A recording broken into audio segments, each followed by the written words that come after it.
From Governor's Comedy Club in Levittown, this is Sports Bash presented by TicketBash.com. TicketBash.com, where memories are made affordable and where you'll never pay a service fee.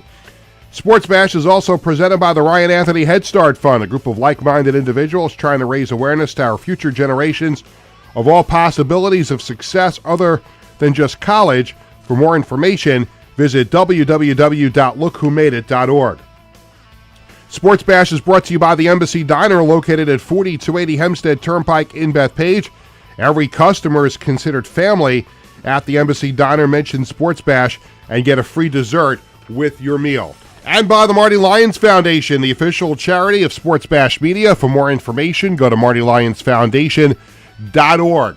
Well, hi again, everyone, and happy Thursday. I'm Peter Schwartz. Welcome to the program. 516-465-3990 is the number to call. Make sure you're subscribing to Govs Comedy Club podcast on Sports Bash Media on YouTube and following on Facebook and Instagram. Also follow Sports Bash Media on X, Instagram, and Facebook. Coming up on the show, and we got a good one today, a great guest. Former NFL quarterback Joe Theismann is going to join us. He's participating in the American Century Championship, a golf event July 9th to 13th at Edgewood Tahoe Golf Course in Nevada. We'll also play Stump the Wiz. We got a really good question for Wiz today. We'll see if a winner, a contestant will win and get a couple of tickets to a Mets game. That's a great prize later, courtesy of TicketBash.com. Tickets to see the Mets and the Brewers. I believe it's July 2nd. I have that later on in the script. But July 2nd, Mets and Brewers, 2 tickets. If our contestant is able to stump the Wiz, he'll win those tickets. We'll also have the TicketBash.com concert calendar, and we'll have This Week in Sports History. And I'll give you a little insight to This Week in Sports History, which I know I'm not going to forget to do this week. And as I say around here a lot, it's not a dictatorship, it's a democracy. And I usually let Wiz, I let him do his thing with This Week in Sports History. But sometimes I come across, once in a while, something will come across my timeline, whether it's on X or Facebook or Instagram, and I'll be like, Wiz, can this be This Week in Sports History? And this week, I selected it. He was going to do all the work on it. He's going to do the research, go behind the scenes. I'll be able to add a little bit to it this week because I picked it. But this is the one week where I asked Wiz as a favor. And because of that favor, hopefully I'll be able to not, do anything to him this week or say anything usually he brings it upon himself when he says something silly. I'm going to try my best because he allowed me to pick This Week in Sports History. My hope is that people say you're not nice to Wiz all the time. And I'm generally a nice person. If you know me, you know I'm like a big teddy bear. I'm not nasty to people, but sometimes Wiz does bring it upon himself. And he's actually stuck in some construction traffic. So we hope he gets here in some semblance of on time, right around 1:40 when he's supposed to be on the air with us. So we hope he gets here as soon as possible, but get here in one piece, Wiz. Don't do anything silly behind the wheel of the car. Make sure you get here in one piece. So we got all that coming up. We actually have a special guest. He's not going to be on camera, but we're just going to say hello to him. But our social media coordinator, Connor Kalb, is here today shooting some behind the scenes footage and photos, and you can look for his little piece he's going to put together on social media 5 minutes after the show. No. Yeah, we're going to give him some time to put that together. No rush. Whenever. It could be next week, too. Don't worry. I'm just trying to be a little silly with our special guest in the studio. And welcome to Connor, who's here today for the first time. There's a lot of different ways to go before we get to Joe Theismann at around 1:20. So usually I pick one thing to talk about. That's generally what a monologue is at the beginning of a sports talk show. But there's so many things going on in local sports that I think we have to touch on a few things here on the Open to the Show. On a very hot, it got hot all of a sudden.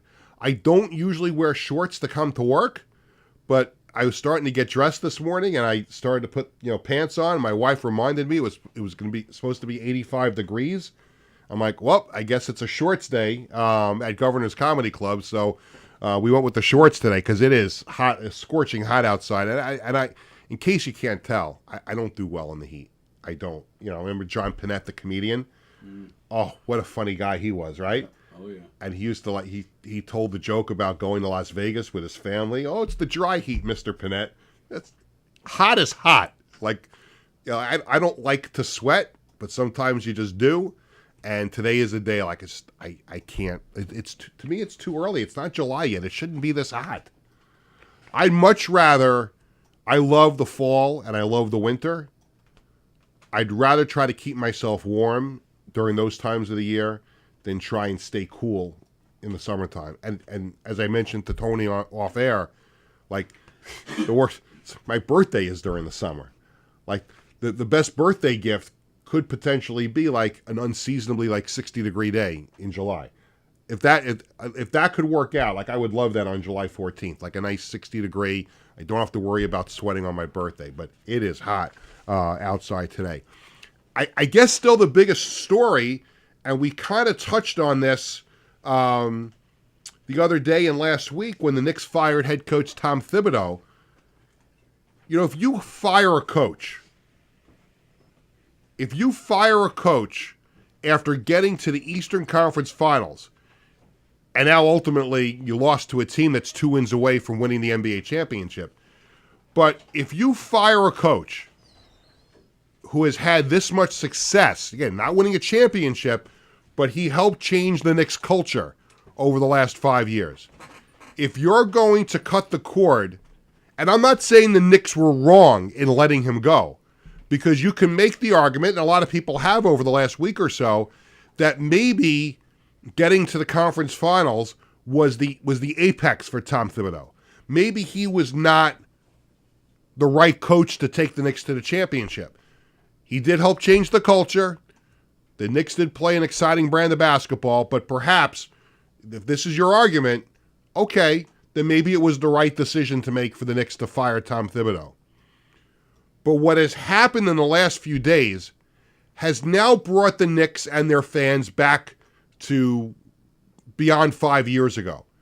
And this franchise being a laughingstock. If you fire Tibbs, you pretty much have to make sure you know who your replacement's going to be. And what the Knicks have been doing over the last few days, getting rebuffed by teams who already have a coach in place, asking for permission to talk to 3 head coaches, including Jason Kidd. They've asked for permission to talk to these coaches. They've already got a job. You think these teams are going to let him go to you? I mean, where's the candidate? Now, if this is the Knicks' plan to kind of pull the wool over everyone's eyes, oh, we have our guy. We're just not going to tell you who it is yet. We're going to do this ruse where we call all the teams up and say, hey, can we talk to your head coach? We like him. Can we talk to your head coach? We really like him. And it comes out on social media that the Knicks constantly are getting rebuffed and firmly said no to. I mean, this is not a good look. And you wonder where this is coming from originally. Who fired Tom Thibodeau? Or who was behind Tom Thibodeau being fired? Was it the front office? Was it Leon Rose? Was it the owner, James Dolan? What's behind it? Most people seem to think that it was a Leon Rose decision, that maybe this roster going forward. But the Knicks are embarrassing themselves the last couple of days. I mean, you fire a coach that got you to the NBA's Final Four and you let him go? Okay, fine. If you don't think he's the guy to bring you to the promised land, I get it. But you better have your replacement. I swore when I heard the news that the Knicks fired Thibodeau, and I was with my son, Bradley. He had to go to a football camp last week, and we were online registering on the line there, and that's where I saw on my phone that the Knicks had fired Thibodeau, and we were kind of surprised. But then I said, they must have the next coach already in mind, because otherwise, why would you do that? Why would you do that? Why would you fire a coach that took you to the Final Four if you don't know who his replacement is going to be? Maybe some people are smarter than I am, but that's not what you do. Remember when, some people in this room are too young to remember when the Yankees fired Buck Showalter in '95. I wasn't even born yet. I wasn't talking to you. Tony, did I not say in the beginning, I was trying to be nice to him? Yes. Did I not say that? Yes, you did. Okay. So, well, what a start. I really was trying to be nice. I really was, but you know what? You couldn't resist, Wiz. You couldn't. Zip it. So, if you're old enough to remember, Buck Showalter, when he was manager of the Yankees, helped change the culture with the Yankees when they were starting to churn out some good young players. And remember, the Yankees were going to the World Series, might even won in '94 had it not been for the strike. Yankees and Expos were probably on a collision course for the World Series. The next year, the Yankees wound up being the wild card, and they lost in 5 games to Seattle. They should have, to this day, how the Yankees lost that series, I'm still trying to figure that out, up 2-0, and just, it didn't work out. And that's when George Steinbrenner fired Buck Showalter and replaced him with Joe Torre. Now, you don't just fire a manager that basically produced the record they had in '94 before the strike. Actually, the year before '93, the Yankees had a winning record. And then '95, you go to the playoffs, and you lose in 5 games to Seattle, and you fire Buck Showalter, who came up in your system, but you had somebody in mind. Whether anybody liked the idea of Joe Torre at the time or not, they had the guy in mind. So where is this coaching candidate the Knicks have in mind? How do you fire Thibodeau and not have your replacement ready to go? It doesn't make sense. It doesn't look like they have a plan. It really doesn't look. It looks like they just decided to let him go, and let's figure it out as we go along. You were 6 wins away from winning a championship. You created all this magic again in New York basketball. Between the Knicks and St. John's, New York basketball had a renaissance this year. I'm not saying it was the wrong thing to do to fire Tibbs, because for a lot of reasons, it was the right thing to do. But you got to have the replacement ready to go. You know who should be the Knicks head coach? You. No, you don't want me to coach a basketball team. You ever see the movie Eddie with Whoopi Goldberg? No. Whoopi Goldberg, for those who don't know, she plays this massive Knicks fan in the movie, and the Knicks are terrible, and the owner fires the coach and hires Eddie. Her name is Eddie. She's sitting in the stands cheering on the Knicks, and Eddie takes over as head coach of the Knicks, and they start winning. So maybe Whoopi Goldberg should be the new Knicks head coach. Would the View block the Knicks from talking to her? What do you think? The Knicks the Knicks are being told no more than a guy in high school trying to ask this girl out on a date and keeps getting rejected. So maybe the Knicks should lower their expectations a little bit. Go after Whoopi Goldberg. Maybe she can coach the team. It's embarrassing. It's embarrassing. And you let it get out there. Like where's that leak coming from? That you talk to the Hawks and you talk to the Mavericks and you're talking to Cleveland. And you're talking to all these teams about asking, "Can we have your coach? We just fired ours. We don't have a coach. Can we have yours?" It doesn't work that way. Come on. After the last couple of seasons and all the great vibes the Knicks have, this is what you do? If you didn't know who your coach was going to be, then run it back with Tibbs for another year. I don't get it. Maybe I'm missing something, but I just don't get it. Hopefully the Knicks have their coach in place soon. Obviously, you'd like to have it before the draft. Obviously, you'd like to have it in place before you start to tinker with the roster a little bit. But this, to me, the last few days, if you're a Knicks fan, it's embarrassing. You'd love to know who was responsible for the decision in the first place to fire Tibbs. I think it was Leon Rose. But, man, if you're the GM and you fire the coach, how do you not have a coach you know is going to be able to take the job? Wiz will be the next coach of the Knicks. How about that? I didn't say you could talk. I just made a statement that you'll get your... I tried. I really tried. I really did. I'm going to get text that I was not nice to you. Who do you think should be the Knicks head coach? It's okay. You can talk. I mean, I was assuming that they would get Mike Malone. That's what I thought too. See, we're on the same page. That would make the most sense, especially as he has ties to the Knicks, and he is easily the most qualified candidates out of the coaches right now. I mean, the only problem with Malone is that he was a little too outspoken about the front office in Denver, and that's why he was let go. Dolan is going to want to deal with that nonsense. But this, listen, it's embarrassing after all the excitement of what the Knicks did in this run to now fire the coach and then go through this public embarrassment of teams telling you no, that you can't have our coach.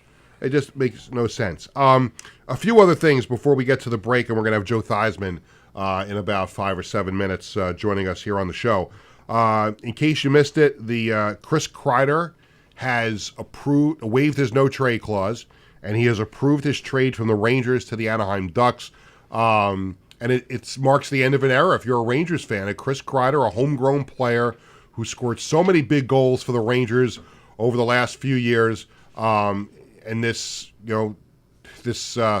reshuffling of the Rangers roster is going to continue here in the offseason with Chris Drury and Mike Sullivan, the new coach, trying to put together a Stanley Cup contender, and Chris Kreider not in the picture anymore. I'm sure that was a tough decision for him to leave the only NHL team he's ever known, a homegrown Ranger, and great performances in a Rangers uniform, a Stanley Cup final not long ago. But that is it for Chris Kreider in a Ranger uniform. Traded. I don't know when the trade is allowed to be official. I can't imagine you can make a trade during the Stanley Cup final. Maybe you can just make the agreement. I don't think you can finalize the deal until the Stanley Cup final is over. But in any event, Chris Kreider is heading from the Rangers to the Anaheim Mighty Ducks. I talked with Tony Walker, by the way, my producer, who hosts the Knock 'em Dead comedy show weekdays from 11 to 12:30. I was talking to him about this. What a great performance by David Peterson last night for the Mets. A complete game 6-hit shutout at Citi Field over the Nationals. He was absolutely terrific. Again, I don't have any skin in the game other than my wife and my kids, being Met fans. But when I was watching the game with my wife, we work out a viewing schedule on the big TV at home. Like, if the Yankee game was closer, we might have had the Yankee game on, but the Yankee game started later, so I was able to watch the end of the Yankee game. But we were watching the end of the Met game yesterday, and he's in the dugout after the 8th inning, and my wife is like, is he going to come out for the 9th? I'm like, I don't know. He should. He only was at 90-something pitches through 8 innings, and sure enough, he came back out. By the way, a great job by SNY capturing him leaving the dugout and coming out for the 9th inning. SNY did a wonderful job with production on that game last night. And kudos to David Peterson. Just a tremendous effort last night with that 6-hit shutout. And Clark Schmidt for the Yankees last night, too. 6 innings. His pitch count was up, which is why he only went 6 innings. But he had a great performance in the Yankees win last night. And before we go to break, last thing before we go to break, and this is, you know how a lot of times here on the show, it's Sports Bash, but we delve into some other things. And my love for music, especially Billy Joel. And I talk about from time to time how my worlds collide, whether it's family and sports or sports and pop culture or sports and music. And there's a music story in the news where I thought, let's talk about it, because there was a point where these two worlds collided for me in 1988. So I brought in with me, Wiz, you're going to love this. Okay, let's see. So this is my Yankee scrapbook, okay? So when I heard the news yesterday that the founder of the Beach Boys passed away, Brian Wilson, obviously saddened, one of the most iconic musical groups ever in the history of music. And I immediately remembered that in 1988, I went to a Yankees game, and the Beach Boys did a concert after the Yankees game. So I'm like, you know what? And when people ask me, why do you keep all that crap? in boxes and stuff. This is like one of many scrapbooks that I have. So I said, you know what? I remember going to the Beach Boys, and Tony is showing the photos that I gave him online, but I'm going to hold it up in case anyone wants to see it. So this was the little card they gave out that day at the Yankee game in 1988. It was June 26, 1988, and it's Yankees team picture on the top and a picture of the Beach Boys on the bottom. And it's just very, very sad that Brian Wilson, I know he had some medical issues in recent years, but he did pass away yesterday. Wiz, you want to take a look at that? You're more than welcome to take a look at it. Great condition. Well, I thank you. I look at all the plastic that's in here. In general, I have my scorecard from Jim Abbott's no-hitter in here, too. Wow. So, yeah, all good stuff. You ever meet Jim Abbott? Yeah, I interviewed him after his no-hitter. Did you show him that scorecard? No. I covered the game. You don't show your people you talk to your scorecard afterward. You interview them. So, yeah, I was at the game and interviewed him. But back to Brian Wilson. So deepest condolences on behalf of everybody at Sports Bash. It's a huge loss for music and anybody who loved the Beach Boys. And remember they had that renaissance in the 90s when they came out with Kokomo? Mm-hmm. I mean, everybody remembers like all their big hits, from the 60s and the 70s, but they had that little renaissance going into the 90s with Kokomo. And I thought we would go out to break the first one with a classic Beach Boys. There's been some debate as to what the greatest Beach Boys song is, but a lot of people love God Only Knows. So we're going to take that into break. When we come back, Joe Theismann is going to join us on the other side.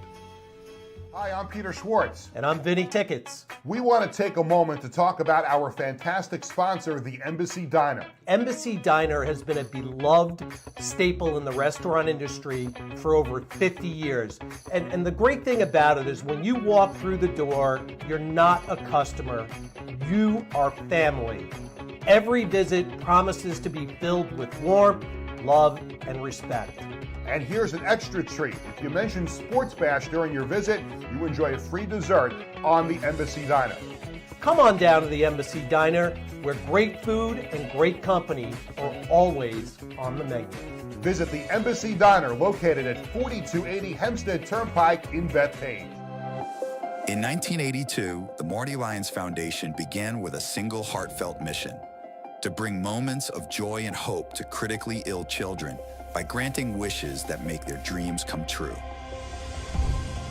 Since that day, we have touched the lives of over 8,500 families, raising over $43 million to grant wishes that offer a beacon of light in their darkest times. These precious wishes cost an average of $6,700 each, and your support is crucial to our mission. Every donation, big or small, makes a difference. And with 76 cents of every dollar going directly to supporting our families, you can rest assured your support truly changes lives. The Marty Lyons Foundation operates 11 chapters in 14 states now, working tirelessly to reach as many children as we can. This dedication goes hand in hand with our commitment to transparency and accountability, earning us top ratings on Charity Navigator, Great Nonprofits, and Candid, which underscores our dedication to those we serve. The Marty Lyons Foundation grants wishes to children ages 3 to 17. And what really makes this foundation so special is our willingness to grant not only a first wish, but also consider a second wish to a child who continues to battle a life-threatening illness. We stand by these children, offering them hope and strength through the power of dreams, giving our children the courage to wish for more. What's your purpose in life? Is your purpose in life to live in the big house and drive the nice car? No. Your purpose in this life is to make it a little bit better for those that follow and realize that we live for today to see a better tomorrow. Visit MartyLyonsFoundation.org to learn more and get involved.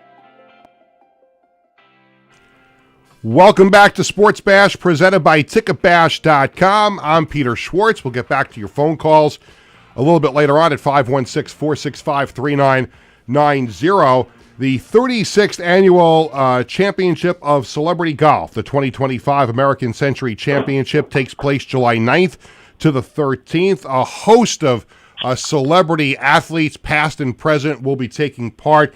You can see coverage on the Golf Channel, Peacock, and NBC from the 11th to the 13th. And one of the former players that will take part in that event is a former star quarterback in the National Football League for the Washington Redskins and a Super Bowl champion. We welcome to the program Joe Theismann. Joe, it's Peter. How are you? Peter, it's great to catch up with you. I'm doing great. Thank you. Oh, thank you so much for spending some time. I know this is a great event every year. So many great former and current athletes participate. It's amazing how many players from other sports just are love to play golf, and they're gravitated to it. I know you've been playing golf for a long time as well. How excited are you to take part in this, and how much fun is it? Well, I'm really looking forward to it. This is as you mentioned, this is the 36th year the American Century Championship is in place. I've had the opportunity to play in 35 of them. Wow. So it's a wonderful collection of people from the world of entertainment, actors, athletes, the whole combination. What really makes it special is American Century sponsorship. This is a company that gives 40% of its gross profits to the Stour Institute in Kansas City for research on disease and cures. I mean, that's the benevolence of our sponsor. And we've added a new feature, Peter, which is really cool. You know, everybody's into fantasy something, right? Yes. So we have the ACC Fantasy, well, actually, we have the American Century Fantasy Golf Contest, and you can go to accfantasygolf.com. It launches on the 23rd of June, and all of us as players are broken down into 5 separate groups based upon your abilities. You get to choose one person from each group, and if you win on the 11th, you get 2 tickets to next year's tournament. Okay. If you win on the 12th again, and on the 13th, the ultimate winner gets $10,000 to give to the charity of their choice and tickets for next year. And what's neat is you don't have to stay with the same players. Right. Each day you can adjust your roster. So this is something we've added, which is really great. I imagine Steph will be on somebody's team for sure, and of course Marty Fish, the 2 guys that won. Yeah, Marty Fish was last year's winner. Steph Curry edged him with an eagle on 18 to win in 2023. It's amazing, Joe. There's so many athletes from other sports that take golf so seriously, and you look at the names that are on the list of participants in this event every year. You know, John Smoltz, Vinny Del Negro, Joe Pavelski, Mark Mulder, Adam Thielen. I see the Kelsey brothers are going to play. You know, Charles Barkley. I mean, and it gets very competitive, doesn't it? Oh, yeah, absolutely. Hey, Peter, we're competition junkies, okay? you took away basically my primary sport doesn't exist. So now, in lieu of that, we have to find a way to fill that void. You can't fill it completely. But the competition in golf, whether you're a club person or you're playing in one of these tournaments, it's almost like you need it to sort of wake up and get excited, and it gives you something to work on. I've been a passionate, obsessive golfer for a lot of years, and, now I just don't hit the ball as far, so I went from trying to reach greens to just trying getting close and working on my wedge game and putting. What, Joe, if you don't mind me asking, what drew you to golf initially? I've never played golf. My kids just got into it a few months ago, and they're now that summer's here, they're trying to play just about every single day, and it's unbelievable how many people get gravitated towards it. What was the thing about golf that made you want to play it so badly, and you're still playing it all these years later? It was a game I tried to get good at, and the more you play, you hit the ball a lot, basically. If you hit one good shot, you think, okay, I've got an idea now what's going on. And then you want to continue to try and get better and better and better. Plus, you can really even the field out when you play with people. You can play from different tees. You can play people with different abilities. So it becomes a matter of competing again and getting the juices flowing to be able to go out and try something different, try something new. For a lot of people, that's really the way it was. For me, it was a natural transition because I'd played baseball, and I thought I could do well at it. And then once you start, okay, I'm not doing as well as I want, and so you start practicing a little more and then start practicing. I defined myself as a range rat. Most of the time, when I was younger, I'd spend 3-4 hours on a range just hitting balls. Yeah. Just trying to, and it's funny, even when you watch the pros play, Peter, not every shot is perfect. Not every shot is the same. And so it creates these challenges that you have to deal with through the course of 3 or 4 hours. And then there's the other side of it. There's the social side. I mean, let's say you're at a corporate event, which I play a lot of. You get to spend a lot of really quality time with people that you normally wouldn't get a chance to spend time with. Yeah, it's definitely a lot of business deals are done on the golf course, and for a lot of people, it's just a fun afternoon into evening of playing. We're talking to Joe Theismann, who's going to participate once again in the American Century Championship. It's coming up July 9th to the 13th, and on TV on NBC Peacock and the Golf Channel from the 11th to the 13th. Some other names that are participating: Josh Allen, Aaron Rodgers, Austin Reeves, Jerry Rice. Joe, who have you enjoyed playing with the most over the years of the celebrities? Well, I've had a chance to play with Tim Brown, Jerome Bettis. I mean, years back, I had a chance to play. I played with Michael Jordan one year, many years with Michael. We know he loves to play golf, right? Oh God, does he love? Well, he loves golf so much he built his own golf course. Yeah. That tells you all you need to know. But I played with Jerry Rice. I've played with Larry Fitzgerald. One of the people I was excited to meet was Miles Teller because Top Gun Maverick's one of my favorite movies, and so to have a chance to say hello and meet him, and I love to watch Annika Sorenstam just hit golf balls. She is so good, and just an incredible person. And I'm curious this year, I'll get a chance maybe to see Aaron, the newly minted Pittsburgh Steeler. Yeah, so gonna get your thoughts on him in just a moment, if you don't. If you don't mind, but I did want to ask you about some football stuff, and all these years later, after playing for the Redskins all those years and winning a Super Bowl and being so loved by the fans. I mean, do you still enjoy when people want to talk to you about your time with the Redskins and all the success that you had? Does it still mean a lot to you when fans want to come up and talk to you about the old days? It really does, Peter, and I'm humbled and honored that people want to have a conversation. Quite often, people will, I'll be in a group and people will say, "Oh, I'm sure you don't want to talk about football. You don't want to talk about this." Absolutely, I do. I love talking about football. I love following the college game, which is a total mess. Yeah. I love talking professional football, the different quarterbacks to see who's going to go to the next level. Can C.J. Stroud bounce back? Can Jaden Daniels continue? What he did this past year. Can Josh Allen break through? Can the Kansas City Chiefs and Patrick and that group, come back again? I mean, I've only been in 4 of the last 5 Super Bowls. Yeah. So, it's like, there's the great thing about it, and this is why I chose broadcasting as opposed to coaching, is it's a constantly changing game with new names and new faces all the time. So you're meeting new people, you're studying new people, you're listening and learning about new people, and I enjoy that. My favorite saying is, "The day you stop learning is the day you stop living." Yeah, and true. So to me, to be around everybody like this is just a lot of fun. You mentioned Jaden Daniels, so let me go in that direction. And you've been involved with the team in the Commanders preseason, broadcast booth. So you've had a very close look at this team, and they had tremendous success last year, getting into the playoffs. What are your thoughts on the Commanders going into 2025? I'm excited for them. I think they added some key pieces through the draft, some young players. Each position, offensive line, linebacker, wide receiver, running back, they added people in those positions where I felt like they had positions of need, whether it be for depth or players. Got Larry Tunsil at the tackle position. Deebo Samuel is going to be, now a part of the football team coming over from San Francisco. The nucleus of this football team is really strong. I think Dan Quinn's done a terrific job working with this football team. Cliff Kingsbury as a coordinator, and then of course Adam Peters, our general manager, has really found, I think, key elements that fit into what this football team is about and the type of personality and the type of characters they want on this football team. It's an unselfish group of guys, but Jaden's sort of, he's leading the band. Just somebody you respect so much. He has so much respect for the game. He loves to learn. I mean, the kid's always practicing. He's always learning. He's always wanting to get better. Even when you have conversations with him, he's about as even-keeled as any person I've ever been around in my life.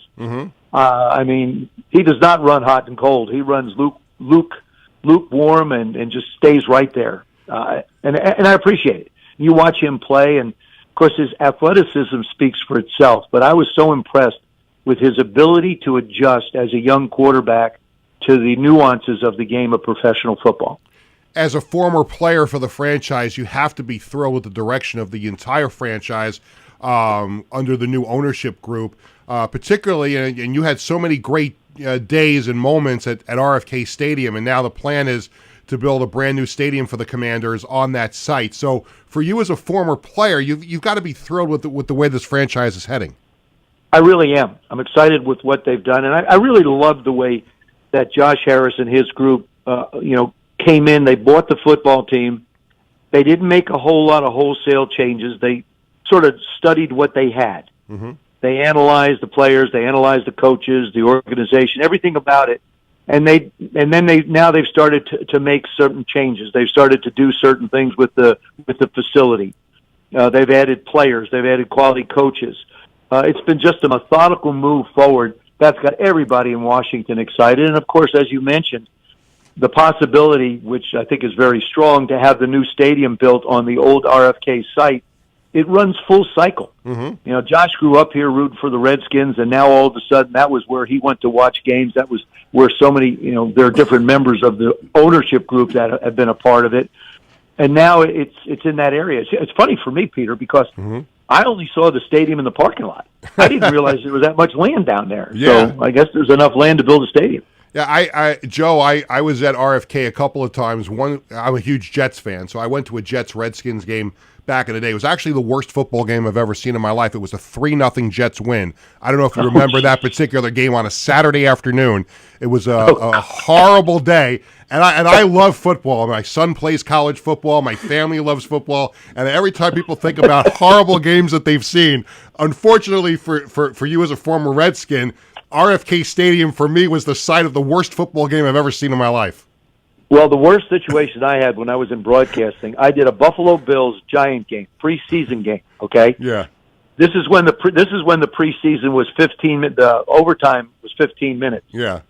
The final score of the game was 6-3. The Bills won, and they kicked a field goal with like 4 seconds to go in overtime. Oh God. It was one of the most, I know what you're saying. It was one of the most painful things I ever went through in broadcasting. Oh, my God. A couple more minutes left with Joe Theismann. We talked briefly about Aaron Rodgers before playing golf, but you mentioned he's now a Pittsburgh Steeler after 2 years with the Jets. What are your thoughts on Rodgers going to Pittsburgh, and can he help them? I think he can help them. I think, obviously Aaron still throws the ball well, and I think that's a critical aspect of it. I think what's happening with Aaron in this situation is a little bit different and unique. When he was with the Jets, he was like the assistant general manager. Wanted players, picked players. That's what he was. I mean, yeah. So he was familiar with the system. He was, the transition from Green Bay there worked out. Now all of a sudden, Aaron gets to go to Pittsburgh and just be a player. Mm-hmm.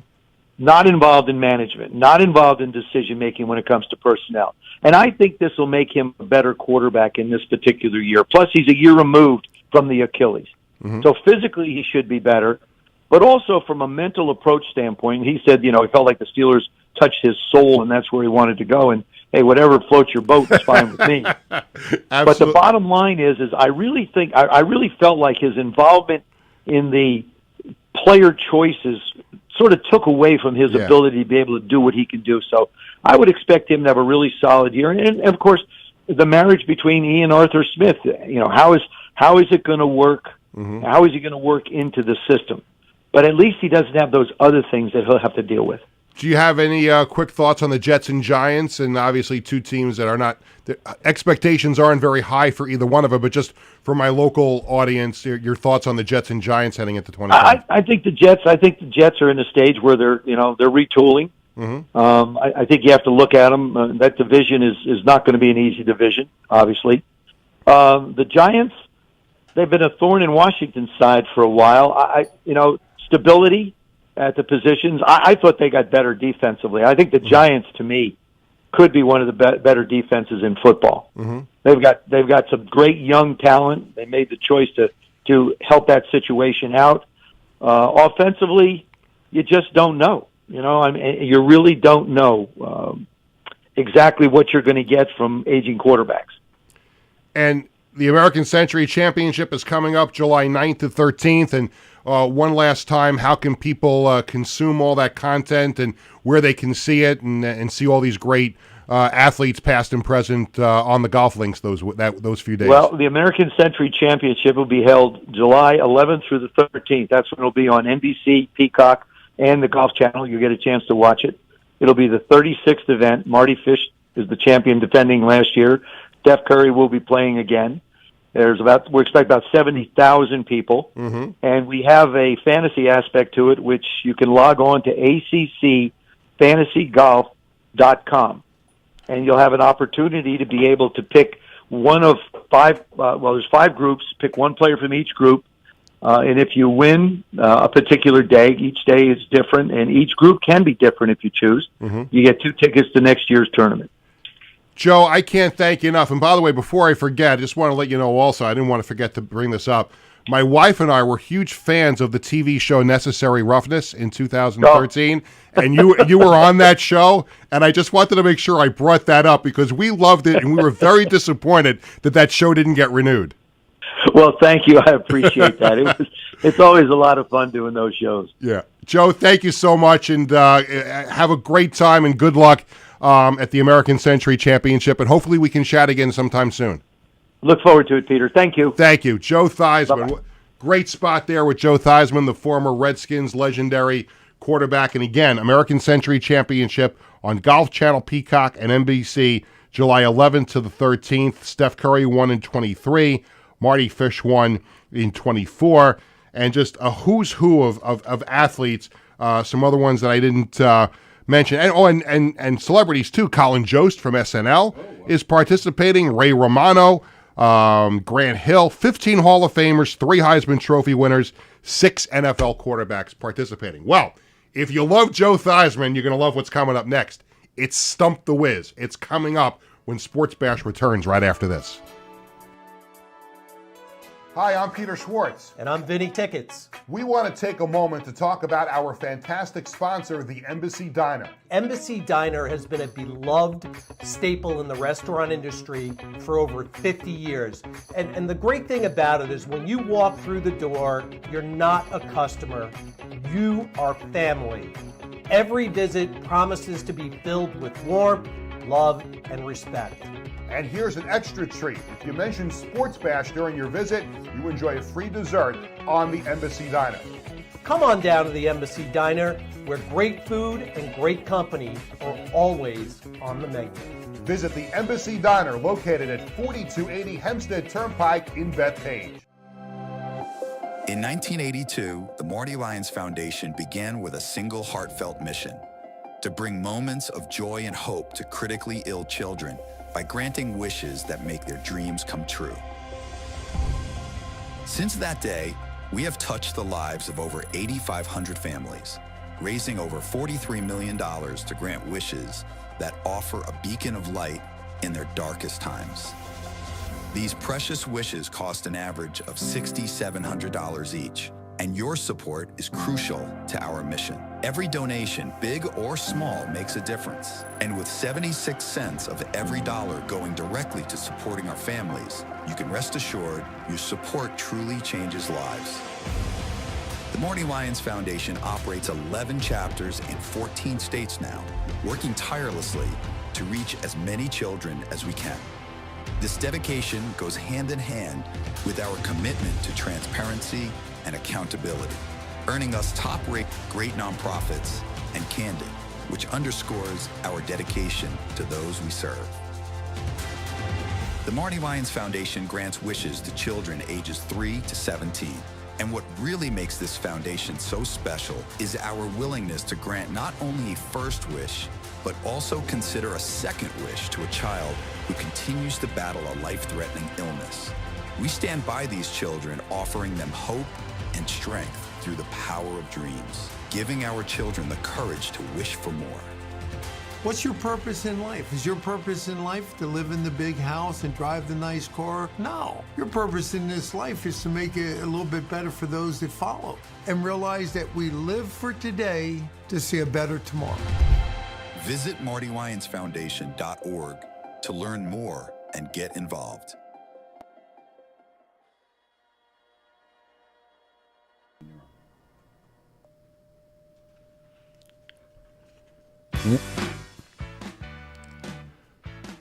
Welcome back to Sports Bash, presented by Ticketbash.com and the Ryan Anthony Head Start Fund. I'm Peter Schwartz. We welcome you back for the final segment, as always, with a Billy Joel song, and we're trying to, switch things around a little bit and pick some other songs that you haven't heard much on the program.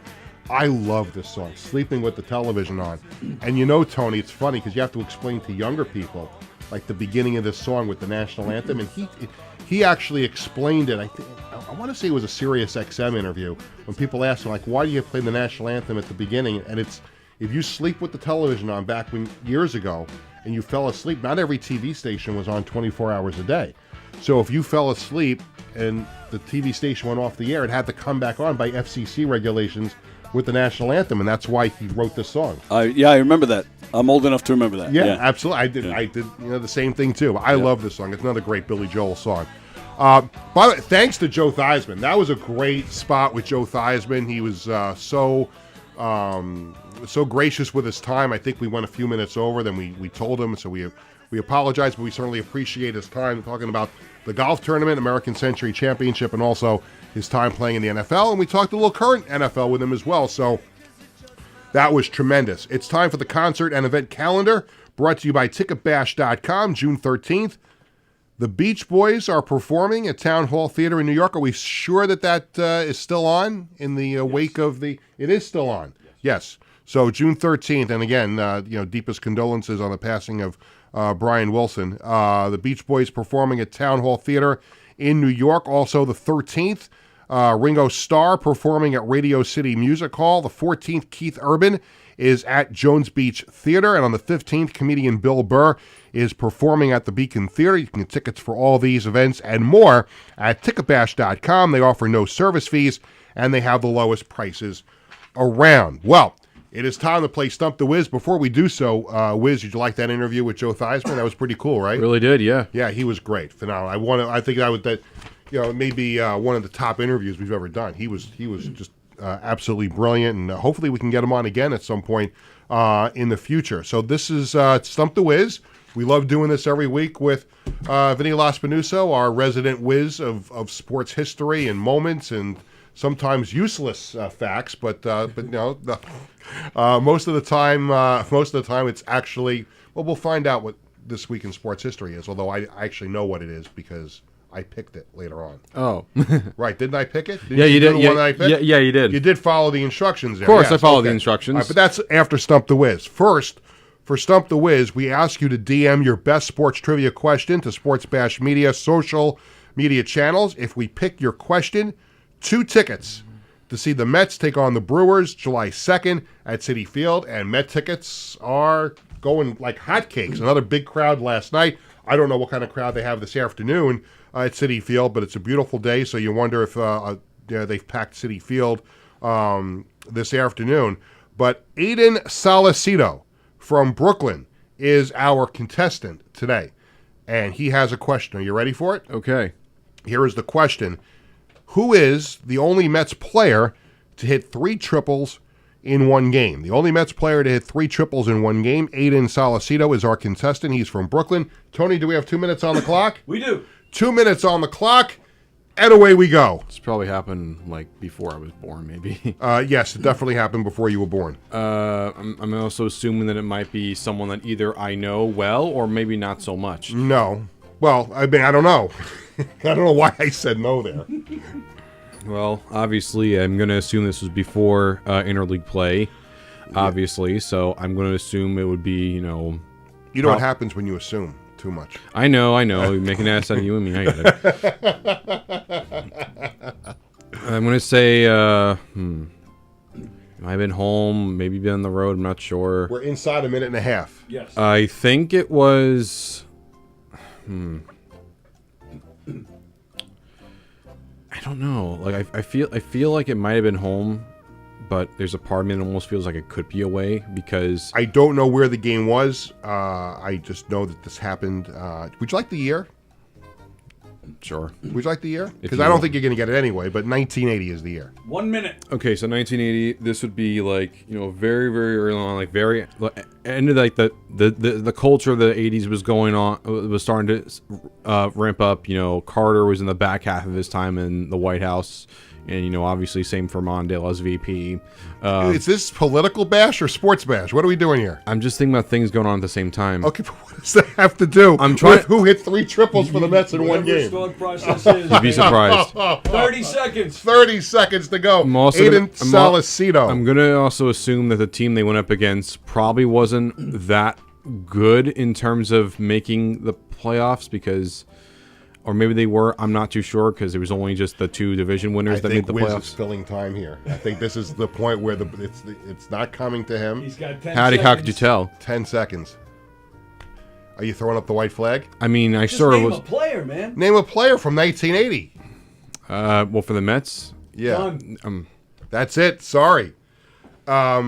I'll give you a little hint. It's not going to mean anything. By the way, congratulations to Aiden Salicito from Brooklyn. You're going to see the Mets take on the Brewers on July 2nd at Citi Field. This was a player that was involved in a Tom Seaver trade. that was with the Reds. Obviously, he went from the Mets to the Reds. He went from, yeah. No. He came back the other way. Reds to the Mets. Right. No, I'm sorry. He was not in that trade. My apologies. I'm thinking of something else. But he was a player in 1980. He was actually a pretty well-known player, and I think he was a fan favorite for a while. Doug Flynn. I don't really know the name. You never know it? I don't really know the name Doug Flynn. Okay. The Doug Flynn sounds like a very, very neutral kind of a name. Doug Flynn, 1980 against the Expos, 3 triples in one game. I remember seeing a banner at Shea Stadium. Tony will remember this because at the time that Doug Flynn played for the Mets, a player by the name of Joel Youngblood also played for the Mets. Well, Youngblood, I made the correct thing on. His name, I made that was like my first ever question I got right. It was about right. Joe You had Flynn. that question: who got a hit for 2 different teams in the same day? Right. Because he was traded. Yep. But there was a banner at Shea Stadium back in the day that said the Mets are in like Flynn because they have young blood. Right. Yeah, I remember that. So Doug Flynn, 1980 against the Expos, he had 3 triples. The name Youngblood is more eye catching than Flynn, to be fair. Okay, but I'm explaining why I okay. you know, Okay. Doug Flynn was one of the few bright spots on the Mets at that time. Yeah, because there wasn't very much good about the Mets Yes. back in the day. Yeah. As I mentioned at the top of the show, this week in sports history that we do on Thursdays with Wiz is not. It's not usually a dictatorship. It's usually a democracy. Yes, that's the word I was looking for. Democracy. And I hardly ever tell Wiz what direction to go in with this. But as you know, the other day I saw something on my social media timeline, and I said it would mean a lot to me if you would do this as This Week in Sports History. And before you do that, there's some special music that goes along with This Week in Sports History. Go right ahead, Tony.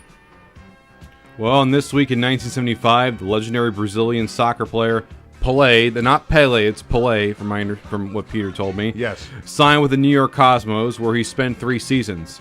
Thanks to his signing, as well as other international soccer legends like Carlos Alberto Torres, Franz Beckenbauer, and a few others, the introduction of these Giorgio players. Canaglia.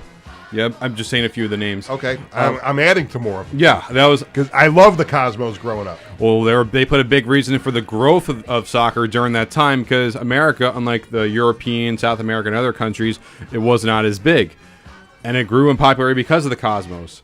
Unfortunately, after they were done, the popularity of the league kind of decreased. The Cosmos folded, but they did come back in a different way. Yeah. But And I worked for them. I was their public address announcer when the Cosmos returned in 2013. This was one of the best jobs I've ever had. So I was a huge Cosmos fan growing up. Went to games with my dad all the time.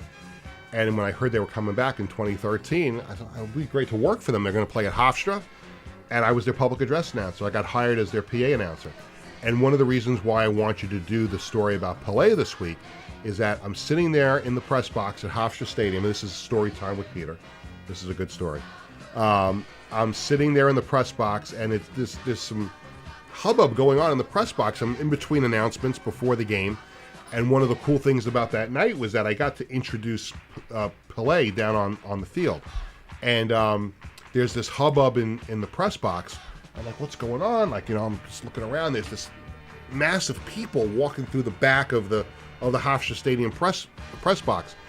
And, Pelé was not a very big man. He was, not that tall.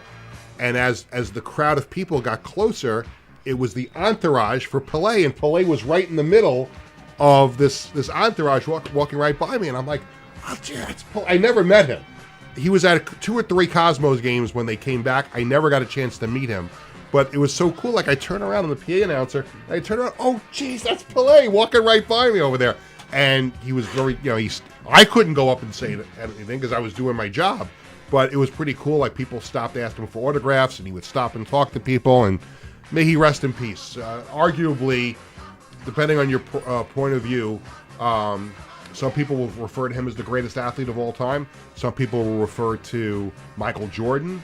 Some people will refer to Muhammad Ali. But Pelé certainly world-renowned for what he did on the soccer pitch. Absolutely. What happened with the Cosmos anyway? After I don't want to talk about it. Very sore subject. How that ended.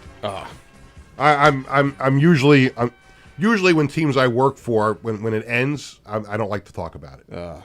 As you can probably guess from the last couple of weeks. I tell. I can tell. Yeah. Okay. So we'll skip any further comment on that. That sounds reasonable. It's time for the Sports Bash Media poll question of the day. We post a new poll question every Tuesday and Thursday on the Sports Bash Media X/Twitter page. Here's the question. It's for football fans locally. Who will have more wins in 2025, the Jets or the Giants? We'll go around the room. I'm going to start with Connor, even though he's off microphone. Connor, are you a Jets or a Giants fan? Did you ever tell me that? I'm a Broncos fan. Oh no, we did have this conversation. He's a Broncos fan. All right, but the Broncos aren't part of this question. But who do you think has more wins this year, the Jets or the Giants? I think the Jets can make the playoffs this year. What? Yeah. Don't get my hopes up, Connor. Come on. I think Justin Fields has his renaissance year. I think no, Connor. So.